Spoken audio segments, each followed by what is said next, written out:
one. Safer book. Watch Or you can watch the screen. Either one works. Says the Gemara.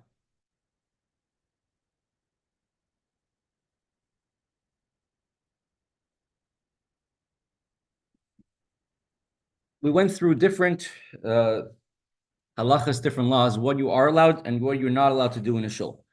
You're not allowed to go for a walk in a shul. You're not allowed to go into a shul to protect yourself from the rain, from the heat. You're not allowed to take a courtyard in the shul, to make a shortcut to go through the shul.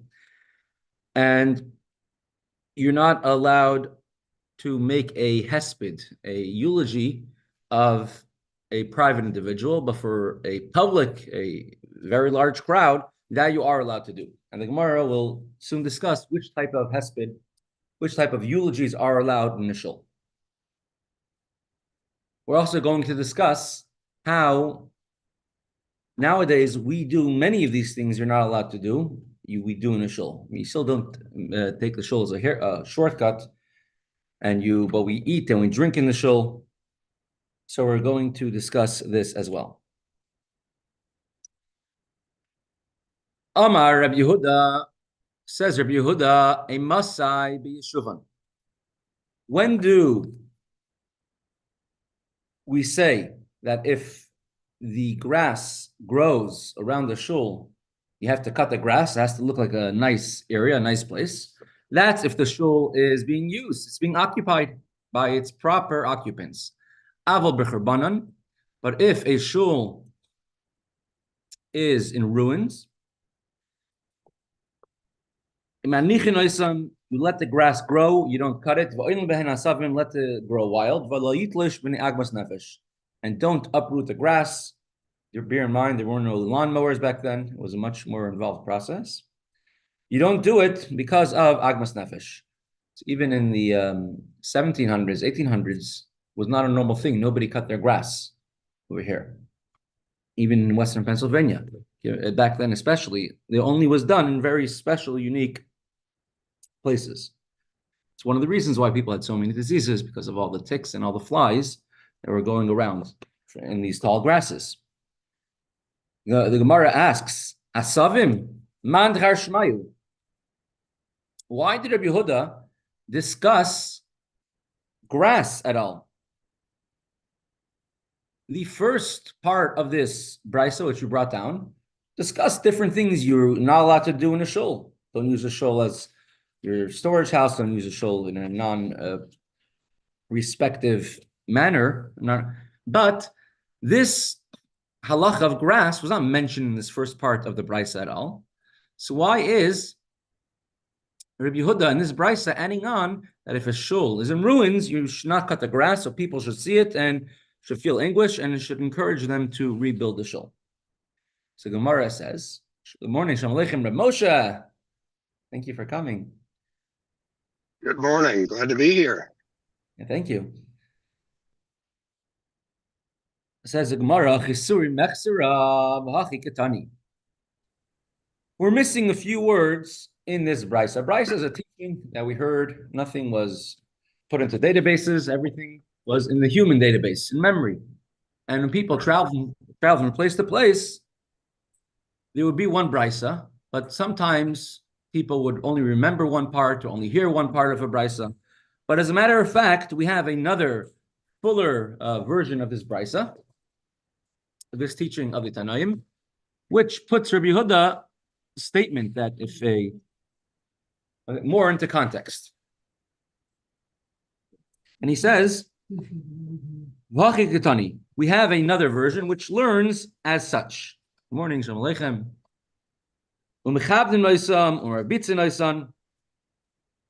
Part of respect for a shul, besides for not eating and drinking and eulogizing and taking a walk and using the shul as a shortcut, part of the respect of a shul is that you should sweep the shul from all the dust. You should mop the shul from all the dust.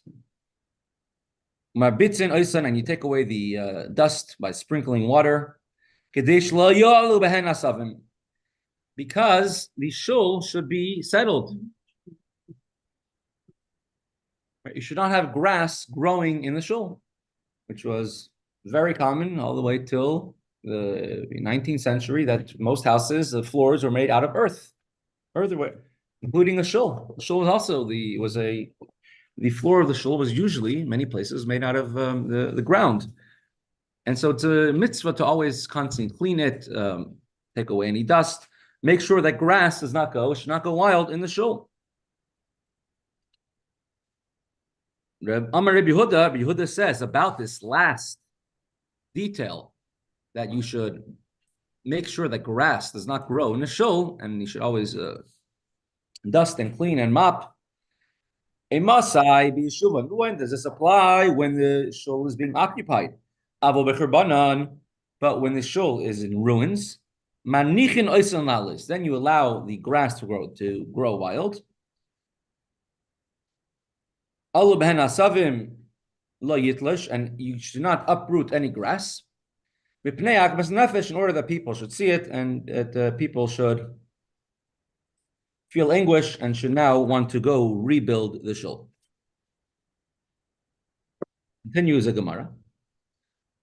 This is going to be connected to all the practical halachas in the shul. Come Sunday night, we serve food in the shul. Monday night, we serve food in the shul.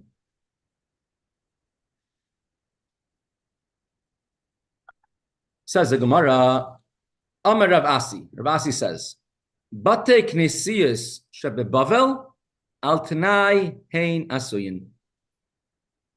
Hashem aleichem, Reb Pinchas, thank you.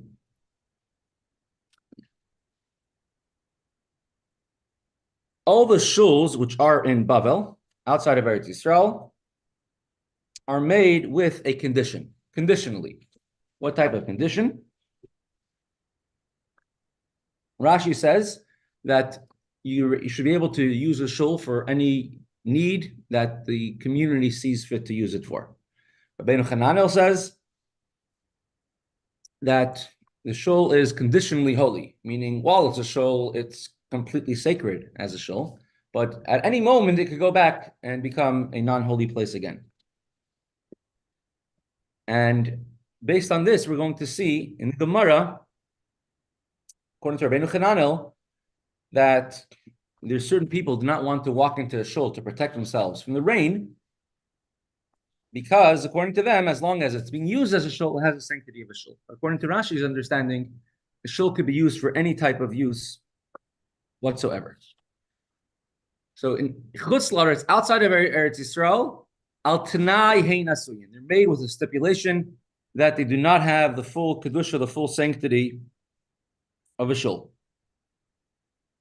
And when it was built, it was known that eventually they're going to be destroyed, because there's only one place in the world that's permanent. Which place is that?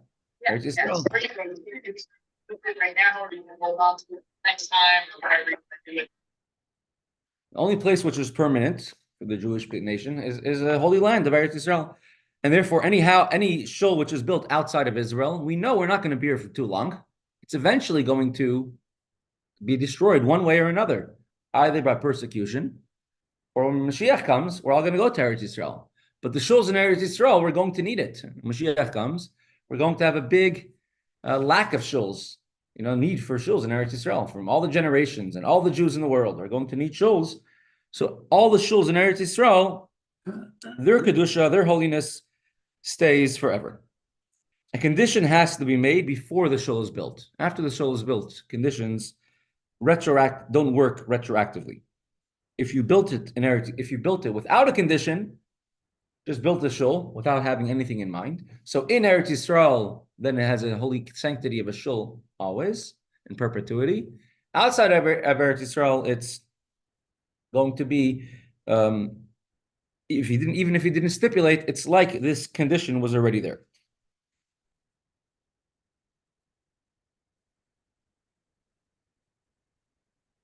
And this is not just saying Chassidus shot. This is a Tosfos who says this, meaning that we're taking into account the halacha, the Mashiach is about to come at any moment, and that's why shuls in Bavel don't have the same kedusha as the shuls in Eretz Yisrael. There's a famous line in Mesechta Megillah Daf which says that when Mashiach comes, all the shuls the entire world will be connected, will become to Eretz Yisrael and be connected to the Beis Hamikdash. In that case, even the shuls in Chutz La'aretz seemingly should have the same sanctity as Eretz Yisrael.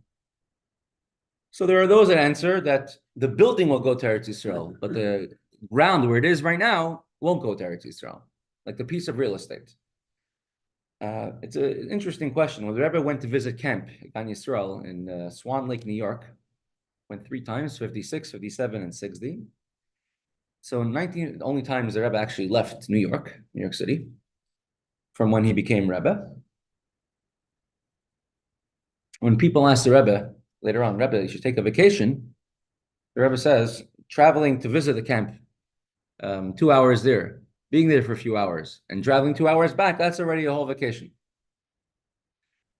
Or he said, in the olden days, the Rebbe would be able to take a break, go out of the city, and Chassidim would stay and learn. Nowadays, the Chassidim go out to the country and take a break, so the Rebbe has to stay and learn.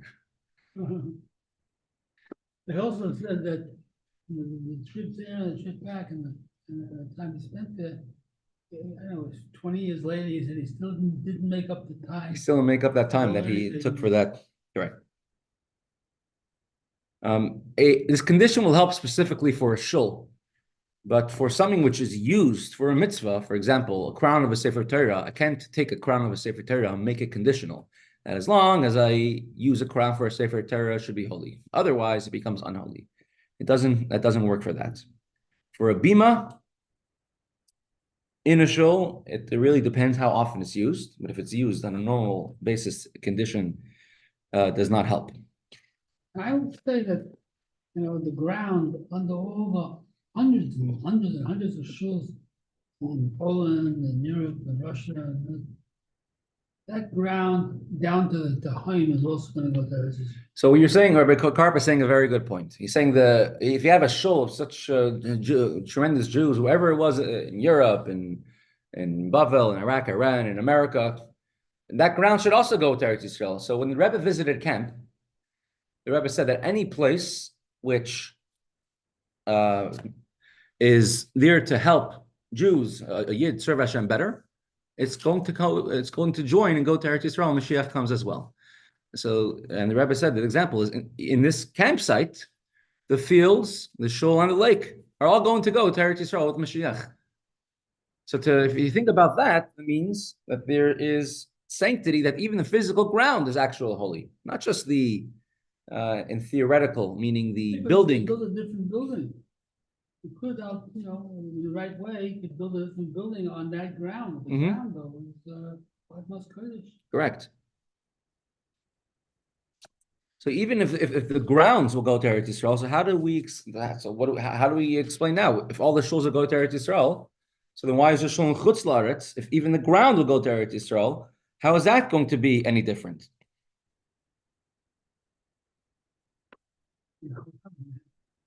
So the first answer we gave, that comes from the Ben Ish Chai. There's another answer that which is brought interestingly in the name of the Chaim, is if you have to sort of insert a reading into the Gemara, and it says it's made on a condition. The condition is that as long as we're in Galus, it's not going to be permanent Kedusha. It's only later on, Mashiach comes, then we could show retroactively it had Kedusha. But in the meantime, meaning when the Jewish people will leave all the places in Chutz La'aretz, come back to Eretz Yisrael, we won't have a need for local shuls, because everyone will go to the Beis Hamikdash to daven. So the local shul right now currently is not going to be the shul. It's not going to be B'nai Emunah Chabad. It's not going to be whichever shul it is. It's going to be connected to the Beis Hamikdash, meaning that right now this shul is not holy as this shul. It's holy as part of the Beis Hamikdash. When the Beis Hamikdash will be built. That sanctity did not yet come to this current shul right now. It's only going to apply when it's connected to the Beis Hamikdash after Mashiach comes. Right? So currently, to say that the shul is holy now because it's going to be brought to Eretz Yisrael when Mashiach comes, that never really could come into effect until it's connected to the Beis HaMikdash, and the shul was never sanctified with that. It explains later on in the next Amud. We're going to have the entire very, very unique Gemara about Beis Rabbeinu Bavel, the house of our leader in Bavel, outside of Eretz Yisrael, where the Nasi, the leader of the Jewish people, is in outside of Eretz Yisrael. We're going to discuss a tremendous kedusha, the tremendous holiness in such a shul. And he says, Nasa Mikdash Yashar Sham, the Beis HaMikdash traveled and went to this particular shul. And we're going to discuss the parameters of what is the sanctity of shuls in Eretz Yisrael and shuls in Chutz La'aretz. And even in Chutz La'aretz, there is a shul of the Nasi, and there's a shul of everything else, which is not the shul of the Nasi, which receives its kedusha from the Nasi. So essentially, the only shul which would have a kedusha in perpetuity will be a shul that was a shul of a Nasi in Chutz La'aretz, because that's going to be the makim of the Mikdash. Well, yeah, spoke about that regarding the 770 as the shul from the three that could have. But he constantly referred to 770. 70 as Beis Rabbeinu Shel Bavel, correct. But even the Beis Rabbeinu Shel Bavel is able to move from spot to spot. And we're going to see that the Beis Rabbeinu Shel Bavel, and that we're going to talk about in the Gemara itself, would travel from two different shuls in two different time periods of the year. What are you allowed to do in the shul? Afal Pikain. So if the shul in Chutz La'aretz, shuls outside of Eretz Yisrael, don't have the same level of sanctity as the shuls in Eretz Yisrael, so you could think, okay, let me go and have a big bingo match inside of the shul, right? You can't do that. You have to respect the shul, and the shul you have to have moira, and you have to have proper respect and proper awe when you go into a shul. We learned previously in the Gemara a few blot ago that if someone's wearing shorts or short sleeves or sleeveless, they shouldn't be, definitely not be chazan in the shul. Got an aliyah. So you have to respect the shul. So, but what could you do? Cheshboinus. Cheshboinus means calculations, which is not something which is using the shul like a place to get dressed, as a dressing room, to look at yourself in the mirror, but it's rather using the shul for sort of a parava type of thing. Now, the cheshboinus shel mitzvah, if you're making a calculation, how much tzedakah we need to give, how much money we need to redeem a captive, that for sure you're allowed to do. That's a tzarech mitzvah. But even of a more mundane thing, for example, a calculation for expenditures of the community. We want to fix the roads. So not necessarily a mitzvah. It's going to help for a mitzvah. That's the type of thing which you are allowed to do in Chutz La'aretz, outside of Eretz Yisrael.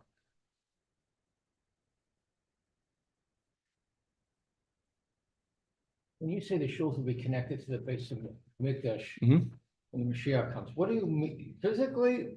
But I'm trying to think, if you have one in the north of Israel, maybe being part of Syria now, how are the people will they make pilgrimages every day?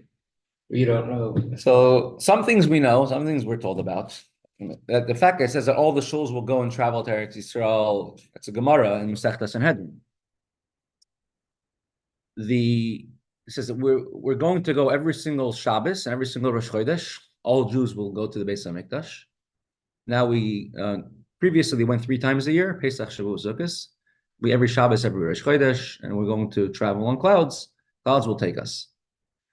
If a person wants to go to the local shul, how will they get to the local shul? Not sure exactly all these things, but like some things make sense where it says that when Mashiach comes, the entire Beis HaMikdash will become the Kodesh HaKadosh and the Holy of Holies.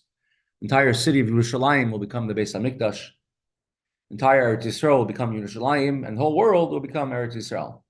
So how could the Beis HaMikdash become so big, so large? But if you attach all the shuls from all over the world to the Beis HaMikdash, it can make sense that the Beis HaMikdash will become the size of the whole Yerushalayim.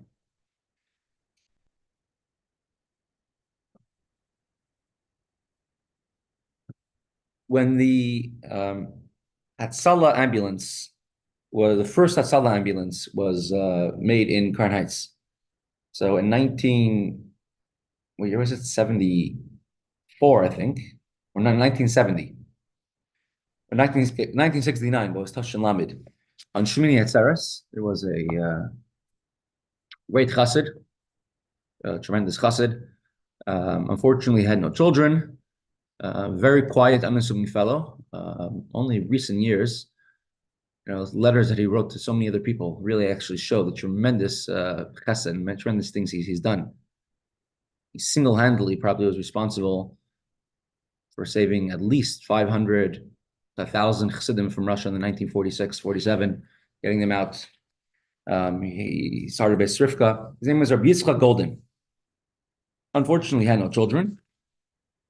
He was by the Hakafos of the Rebbe in 770 in Shmini Atzeres, and in the middle of Hakafos, he had a heart attack. And they called the EMS, and by the time they came, it was already too late. And he passed away, unfortunately, over there. And that's when they started Hatzalah in Crown Heights. They already started in Williamsburg shortly before that. They started Hatzalah in Crown Heights, and they brought the first ambulance. And the Rebbe spoke about an ambulance, which is a vehicle of Hatzalah. Hatzalah has a response time of under a minute. But then you could call if you call the EMS in New York, they might come in 10 minutes. If you call the police, they'll come in 30 minutes.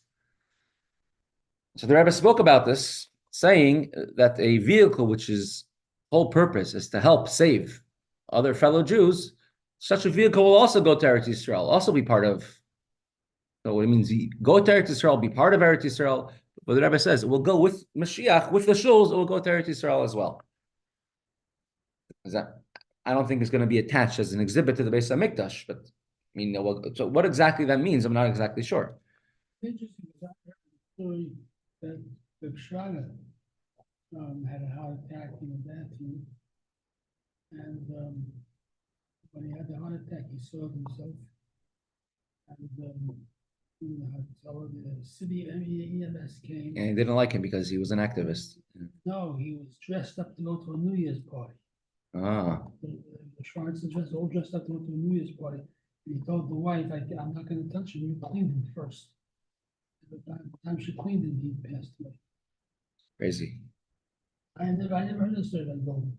But this was Yeah, but there was a terrible thing. I heard some details about the story, very unhappy details about a particular story.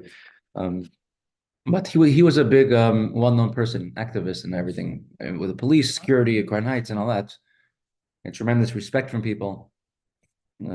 So that's why they weren't. Right. So Rebbe Tzvi started Hatzalah, right? Yeah. I think it was him who took it to, I think he was standing next to Rabbi Yitzchak Golden and he felt like so terrible about this. Yeah. I didn't know. He passed away in 1969. Right. So such an idea, such a thing will also go to Eretz Yisrael. Continues the Gemara. Amr Rav Asi adds on something else, and he says, even though a shul in Chutz La'aretz you would be allowed to make calculations, still have respect. Don't do it. If there is a shul where they use a shul to make business calculations, right? They didn't have QuickBooks. To do everything by pen and paper. Calculators, right? So that's why you need you need a big table with a lot of space where you can write. The shul is a good place to make these calculations. So the shul which uses it for making calculations, is used also to keep corpses inside, keep someone who passed away inside. The Gemara asks, if I use a shul for making calculations, I should put a corpse in there? So he says, the Gemara says, no, this is what he means.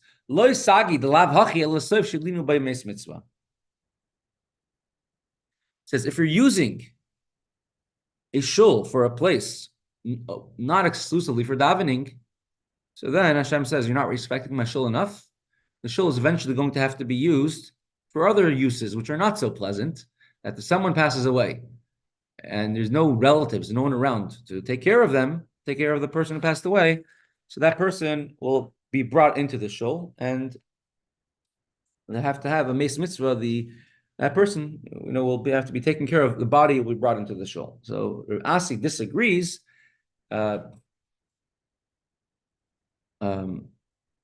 Meaning, although he himself said this, what he heard, but he himself disagrees with it, right? He himself disagrees with the statement that he was taught. He says he shouldn't use it even for such a use. And we'll continue with V'yadaita Moskva.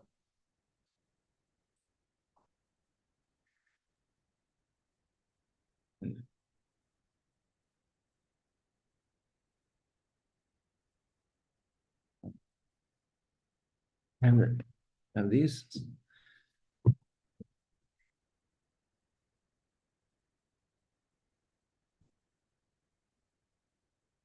Well, tomorrow, Rabbi Darren will be giving a share. Yeah, about the online Zoom session. Zoom. Zoom Gali. Mm-hmm. Zoom Gali. Zoom.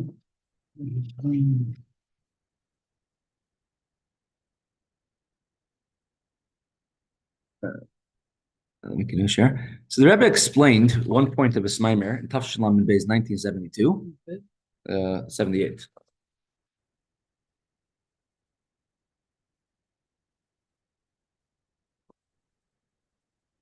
See?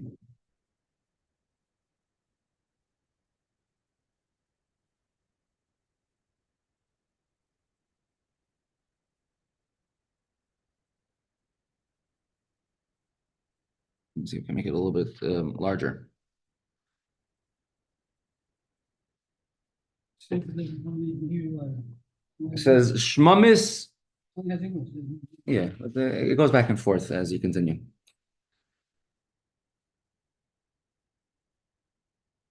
It says Shmamis Heichal Melech. You have a spider in the king's palace. So spiders like to stay in castles and palaces of the king. Why is that? Because most places the roof was very low. So if there's a spider, then they're going to take a broom and get rid of it, swat it away. But the palaces, the houses of the kings, were very tall. So the spider had would make a web high up in the ceiling, and nobody would disturb it over there. Now, if someone's standing in front of a king, I say, cool, I've never seen spider webs, so many of them. And instead of focusing on the king, they focus on the spider webs. What would the king do? Back then, for sure. King would get very upset, probably take his head off. So in a similar sense, when we're here in the world which Hashem made, we could focus on the spider, which is up there in the ceiling, which is everything that we see in reality right in front of us. But if you focus on what's really the real existence of the world, which is Hashem's existence, that's a real thing, Havaya Hu Elokim, then there's no reason to focus on the spider. And if you do it, you realize, how could I, in front of Hashem, focus on anything but Hashem? If somebody has $1 million deal, but I have to pay a $10 commission to get it, person says, I'm not going to make this deal because I'm going to lose $10 on it. Don't focus only on the small problem, right? You focus on the big solution. So we know that Hashem has a plan. Hashem knows what he's doing. And that's why a chassid is always happy. Why are you always happy? Well, no one has their problems in life. Everyone has problems. But as a chassid, you're taught, lift your eyes up and look always, what is Hashem? Right? See who created this. What's Su'u Mara Menechem stands for? Shema. Lift your eyes up. You always look at heaven. Chassidim used to wear in Russia the casquettes with a very, almost a very, very small brim. And later on, these type of hats became outlawed, and it became a new law by the Tsar, one of the Tsars, in times of the Tzemach Tzedek, that you're only allowed to have hats with brims in Russia. He didn't like it for whatever reason. And Tzemach Tzedek explained the reason is it's a spiritual reason. The reason why this decree took place is because Chassid always looked up to heaven, looked up to Shemayim, always looking up towards Hashem. And the Tsar, the angel of the Tsar of Russia, was not happy with this, and therefore he made it should be a decree. You have to wear a brim, then it should block your constant view. You have to tilt your head up in order to look at the Shemayim, look at the heavens. And the Tzemach Tzedek said, now we have to tilt the brim in a way they tilt it. They should always be able to see it. The idea is they're able to look beyond. So we're looking here inside. V'shem Elikim. We keep the brim down. The Litvish should put the brim up. Correct. The whole idea of wearing a hat is only a more modern thing. It only started, I think, in Russia. I mean, in the U.S. after we came here. Chassidim didn't wear hats, as far as I know, till. He wants the whole study. Yeah, all that considered what kind of hats did they wear? What happened to all this material?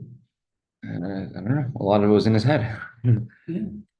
He once heard him sitting outside 770 to I forget who it was, one of the really elderly Chassidim, and one of the questions he asked him, what kind of hats did they wear? In Lubavitch, they all wear casquettes, but it's interesting. In Poland, it's some you'll see both. Particularly in America, that's where they Borsalino. they started wearing these type of hats. In Poland, you had the itchy mares, itchy Merrill. Poland, what? They were called itchy mare, For the Getter. Yeah. Getter used to wear hats. Yeah, itchy mare, but I don't know if it's just kids or the older ones. I don't know. Now, they said that the Getter Rebbe had 10,000 Chassidim who didn't put on tefillin every day because they were under bar mitzvah. That's how many Chassidim they had. They used to wear Steinbach. Not only on Shabbos they wear shramel. Let's continue. V'shem Elikim hu bechinas midas hadin v'atzimtzum. The name of Elikim is Shalom Aleichem, Rebbe Shmuel. Thank you for coming. The name of Elikim is the name of Hashem, which is constricting and limiting, covering over Hashem's light. To cover the light of Hashem. And from there, you have many different divisions which exist in our world. The word Elikim, usually Yud Mem at the end of a word, takes something singular and makes it plural. Elika is Hashem, Elikim is also Hashem, but it could be mistaken to understood that Elikim is gods. Now, and it says Elikim Kedoshim, the holy gods. Obviously, there's only one Hashem, one God, but Hashem, the name Elikim influences that there should be many different levels of division, types of division in this world, and it limits the revelation of Hashem. And it's this process of limited revelation of Hashem which gives a possibility for the entire world and diversity of this world to come into existence. So you could either see the existence the way it is, or you could see what's behind the existence. Right? If you have somebody who's a computer programmer and he sees something functioning in a certain way, they're not going to see just the front end. They're going to realize there's a whole back end going on over here. We have an appliance, a refrigerator, has electricity running through it.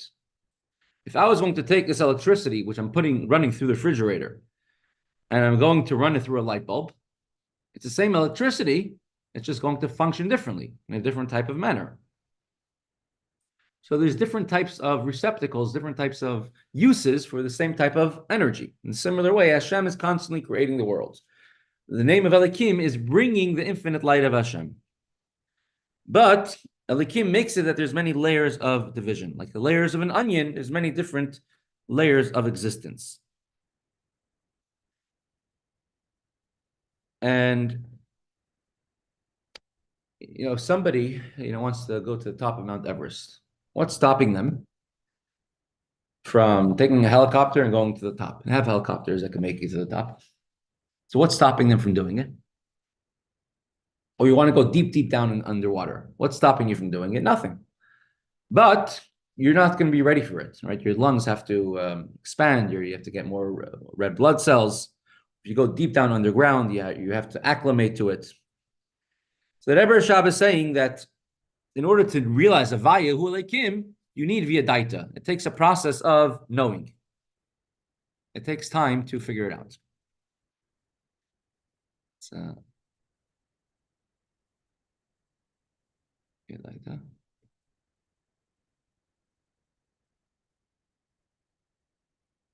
Via Lashon HaKabbalah. Just want to bring in the actual memory. Lashon HaKabbalah in the terms of Kabbalah, here in Kabbalistic terminology, page 90.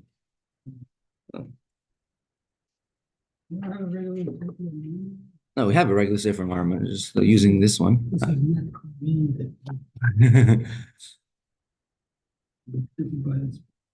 Okay. So according to the terms of Kabbalah, it's brought in Torah, are Shem Havaya Makara. The name Havaya Yudke Vavke, that is a source of light.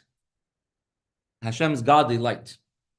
And the name of Elikim, that is a source of the godly vessels. What is light? What is vessels? It says when Hashem created the world, Hashem first created light. Later on, Hashem had to hide that light. And that light Hashem placed into the Torah.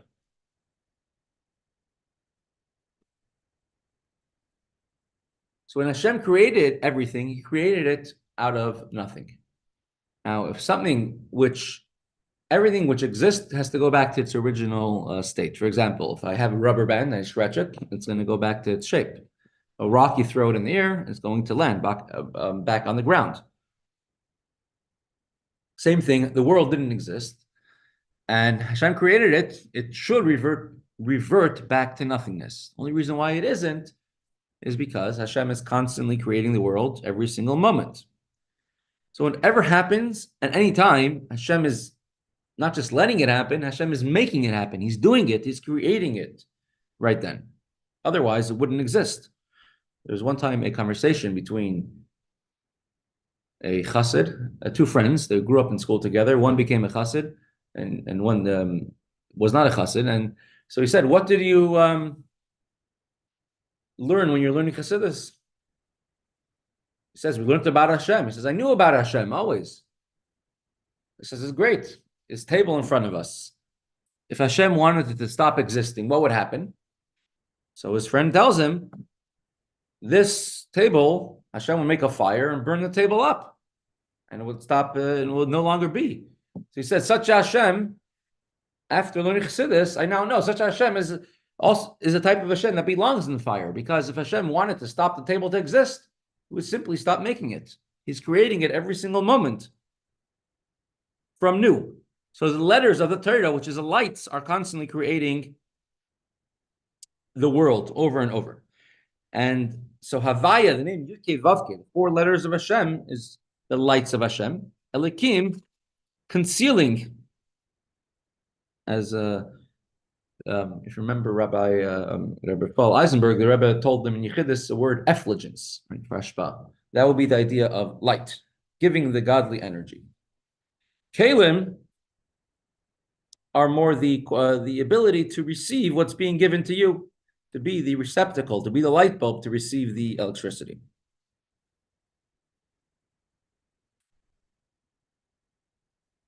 V'hagam, the kalim, that's the spheres. Now, so we have the Hashem's light being revealed, and you have the concealment of Hashem's light. One is iris lights, one is kalim. the light of Hashem is very intense, and a person who is a neshama, a soul, is not able to handle such intensity of the greatness of the lights of the light of Hashem. Just like a human being can only understand with a brain. If there's no brain, you can't understand anything logically. A neshama would not be able to, by its own quality, the neshama, the part of the soul that's in the body, would not be able to process and have a feeling of godliness, feel close to Hashem. A neshama is made up of many components. We have thoughts, feelings, emotions, machshava, dibur, maisa. We wouldn't be able to process and feel with Hashem unless Hashem's light could be brought down to our level. You have a child, bassinet, and I come to them and I said, listen, there's this tremendous new scientific study about the theory of relativity, and you're not going to get too far. Or you could go to the farm and teach it to the chickens, and it's not going to go too far either. Right? You have to bring something down to their level. You teach the chicken that if you jump over this fence, you jump high, you get a little bit of corn, and eventually you teach it to jump high, and you can make a show for someone else. So Hashem's infinite light can only be processed by the neshama only if it's limited in a certain type of way, and Hashem made a system for it. Right? It came with 10 sayings, asar ma'amaris, which in turn made 10 spheres.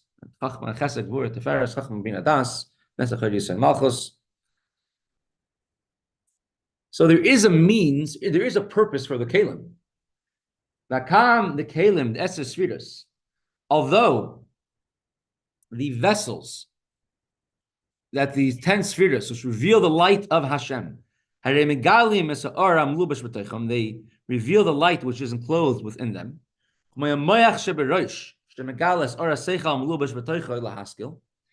Just like our brain reveals the intellect which a person could think about, a person with their eyes could see. You have in your soul, you have a power of vision, and this power of vision comes to rest in your eyes. Power of vision does not come to rest in a different part of your body. You have the power of emotion, and that's resting in your heart. That's why your emotions are felt mainly in your heart. Right? A person feels happiness, excitement, they feel in their heart. A person feels sadness or stress. Unfortunately, many times have heart attacks. Right? That's the emotions are felt, and the power of emotion is felt in the heart. And when you're looking from a godly perspective, Chachma moicha chesed diraya yamina shemigalim esairis. Chachma is the level of Chachma of the spheres. That's a place to reveal Hashem's wisdom. Chesed, Hashem's kindness, is a place to reveal Hashem's right hand. These are vessels shemigalim esairis to reveal the lights of Hashem. The purpose is to reveal the godly light.